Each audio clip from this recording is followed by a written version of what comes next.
I've got helmet hair, okay.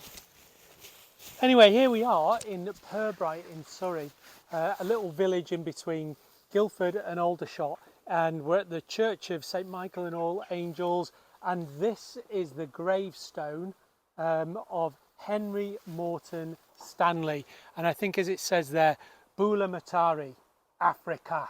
He was originally born in Wales, impoverished family, ended up in the workhouse.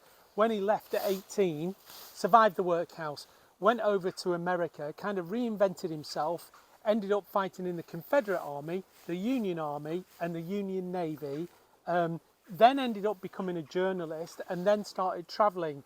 And he was one of those few Europeans that seemed to be able to go through Africa and survive. He ended up discovering Livingston. So if you ever heard that quote, Dr.Livingston, I presume, Henry Morton Stanley said it. But after that, his exploits in Africa became a little bit more complicated. He was contracted by King Leopold of Belgium to go and explore the Congo, the upper reaches of the Congo. And while you're at it, see if you can build a colony for Belgium there. And that's exactly what he did. So Henry Morton Stanley cracked on up through Africa, making deals with local chiefs to put them under the protectorate of Belgium. Meanwhile, while you're at it, wool, rape and pillage. Does all this kind of sound a little bit familiar? You might have read Joseph Conrad's Heart of Darkness, and in Heart of Darkness there's a character called Kurtz who's at one of the camps at the top of the Congo, basically collecting ivory. Now Joseph Conrad went up the Congo about 5 years after Henry Morton Stanley and would have heard of Stanley. He was famous, he was internationally famous. And so there's pretty strong chance that the character of Kurtz was actually based on Henry Morton Stanley. Have you ever watched Apocalypse Now?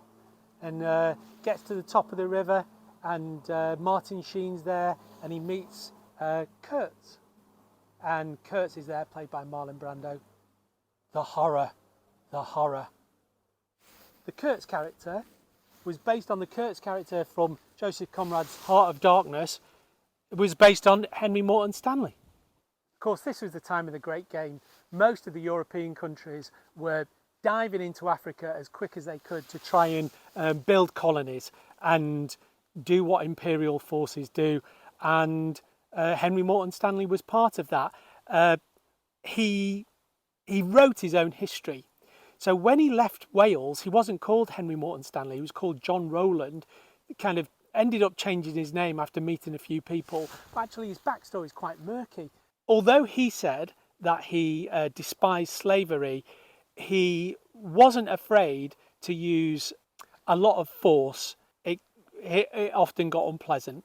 So you can imagine he quite often used excessive force against the people that were helping him on his missions. Long story short, he finished his expeditions, did what he needed to do for King Leopold, came back, set up a house here in Pirbright, and if you go and look on the OS map, all of a sudden you see all these little kind of nods to Stanley doing his stuff in Africa. Like there's a stream called the Congo and there's various other little things. I'll put a map in.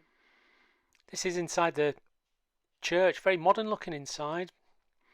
There was a brass plaque on the side that caught my eye, so I went over to take a look at it. Rather effusive dedication to Stanley. Talks about him discovering Livingston, finding the source of the Nile and the Congo, bringing civilization to Africa. And there was a little note up on the right hand side, and at first I couldn't read it, I couldn't see what it said. And so then I pulled it down and took a look at it, and it said, "It was already civilized. Please change. Bravo." Earlier this year, I was in Busch Gardens over in Florida, and they've got an area in the park called Stanleyville. And I thought, Stanleyville must be named after Henry Morton Stanley. I wish that somebody would have gone and just opened the Wikipedia page, because they wouldn't be calling it Stanleyville. The other thing is that there's not many good news stories from colonisation. You know, here I am on the Sunday before the Queen's funeral, and the UK's got a dreadful, absolutely dreadful past with its colonisation exploits. But there again, so's everybody else in bloody Europe, including Belgium. Now Belgium, I work with Belgians, the nicest people in the world. All that Belgium is known for now is the Smurfs and waffles, Jean-Claude Van Damme, Tintin. It's a really beautiful little country, and it's kind of quite nicely whitewashed over its colonial past. King Leopold was a bastard. Like, he was like, you know, Henry Morton Stanley, go to Africa, don't take any shit, kill, rape, pillage, bring back money. It was that. It was just that. It was ivory and rubber and whatever else you could get your hands on. So this gravestone as well, it's probably the best part of 10 foot, and it's granite, and there's not a lot of granite round in Surrey. So you can see the inscription. It says Henry Morton Stanley, Bulan Mutari, which means breaker of stones. He had this reputation of joining in whenever there was any work doing that needed to be done by his assistants. Although there's speculation that actually Bulamatari was a bit of a piss take. It was like, yeah, let's get all those lot to do all the work, and you just kind of turn up and have a look at the hammer.